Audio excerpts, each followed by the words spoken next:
Malaysia calling ভিসার শেষ কোথায়? কারণ এই গতের অর্থ আমিও বলতে পারি না বা কিভাবে বলবো সেটাও জানি না। তবে যাই হোক, কিছু সান্ত্বনামূলক কথা বলবো, আর ধৈর্য সহকারে ভিডিওটাই দেখবেন।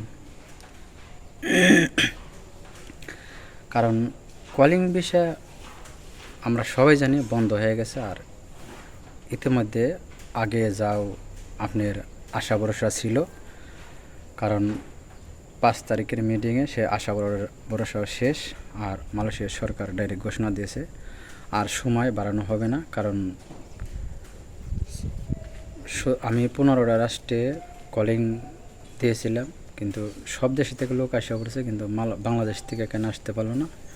বাংলাদেশ থেকে একা কখনোই সময় বাড়ানো সম্ভব না।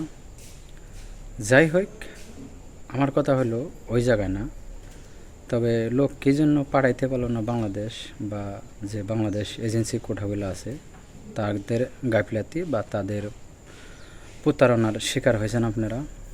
এরপরে হলো কথা, যারা আসতে পারেন নাই তাদের কষ্টের শেষ নাই, কারণ তাদের কষ্ট হলো। আর যারা আসছে মালয়েশিয়ায় প্রবেশ করছে তাদেরও কষ্টের শেষ নাই।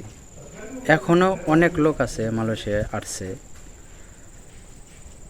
খুবই কষ্টে আছে। কারণ আমি যে বললাম বলে যারা আসে নাই তাদেরও কষ্ট শেষ নাই, আর যারা আসছে মালয়েশিয়া তাদেরও কষ্টের শেষ নাই। এই কথার অর্থ হইল, যারা আসেন নাই মালয়েশিয়া প্রবেশ করতে পারেন নাই, তারা বাংলাদেশে দেড় দেনা করে টাকা আনছেন, কেউ কিস্তি তুলছেন, কেউ সুদের উপরে আনছেন, কেউ ভিটা মাটি বিক্রি করছেন, মানে যার যা যেভাবে সামর্থ্য আছে সে ওইভাবেই টাকাটা জোগাড় করছেন। কিন্তু আপনি আসেন নাই, টেনশন, যাইতে পারলাম না, টাকা কিভাবে দেব, কিভাবে পরিশোধ করব, যাইতে পারলে ভালো হইতো, আপনার এই টেনশন। তবে ভাই, রিজিকের মালিক আল্লাহ, ধৈর্য ধরেন, আল্লাহ পাক ভালো একটা কিছু ফল হয়তো আপনাদের জন্য সামনে আশা করা যায় আর কি, বা আছে।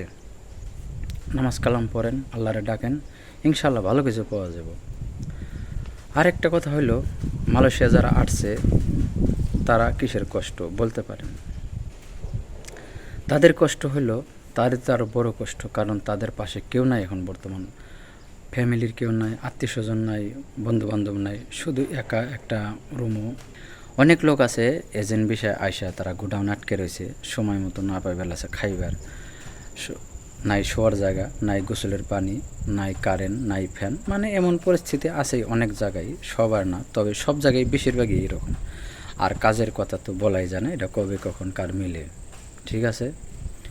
তো যাই হোক, এই জন্য বললাম এই কলিং বিষয়ের শেষ কোথায় বা কবে হবে, কারণ এখনও বলা যায় না। কারণ এই সিন্ডিকেট যতদিন মানুষ দুনিয়া বাস আছে ততদিন বাংলাদেশে এই সিন্ডিকেট চলবেই। যারা এই গরিব মানুষের টাকাগুলো এইভাবে নিয়ে আত্মসাৎ করে, তাদের ভিতরে মানবতা বলতে কোনো কিছু আছে নাকি এটা আমার জানা নাই। তবে এজেন্সিগুলো আসলেও তারা কোনো মানুষের কাতারে পড়ে না। আর বাংলাদেশে যারা দালাল, হাইরে দালাল, তুইও তো এক মায়ের সন্তান, তুই এক মায়ের সন্তান হয় আরেক মায়ের সন্তান রে কীভাবে জব করিস? এর সে মালয়েশিয়া না পাঠাইয়া জব করা অনেক ভালো। যাই হোক, এরপরেও মানে এত কিছু হওয়ার পরেও মানুষ মালয়েশিয়া আসার জন্য পাগল হয়ে গেছে। আমার অনেক ভাই কমেন্ট করবার আছে, ভাই ট্যুরিস্টে আসা যাব নাকি, ভাই প্রফেশনাল বিষয় আসা যাইব নাকি, বা কোনো কিছুর মাধ্যমে বা কিভাবে মালয়েশিয়া প্রবেশ করা যাইব, কোনো ফ্যাসিলিটি আছে নাকি। যাই হোক ভাই, একমাত্র বৈধভাবে মালয়েশিয়া প্রবেশ করার একটাই কলিং ভিসা। আর আপনি যতভাবে আসেন ওটা হলো সব অবৈধ, কারণ ওইটার কোনো গ্যারান্টি নাই। সেটা আপনাদের ইচ্ছা ভাই।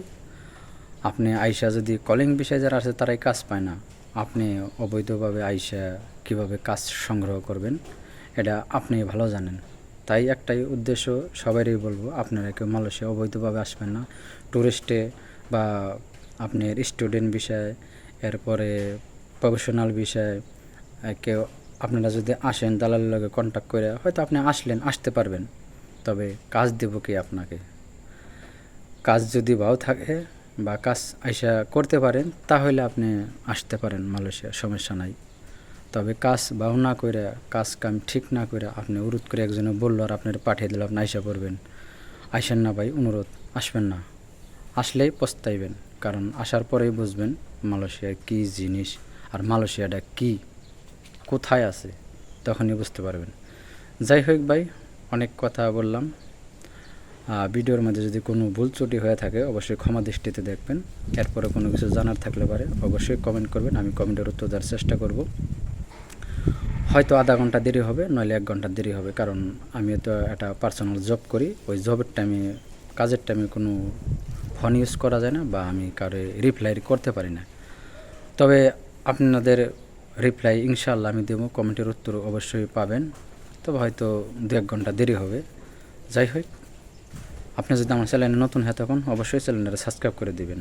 পেজ থেকে দেখলে পেজটা ফলো দিয়ে বেশি বেশি শেয়ার করে সবাইকে দেখার সুযোগ করে দিবেন। সবাই ভালো থাকবেন, আল্লাহ হাফেজ।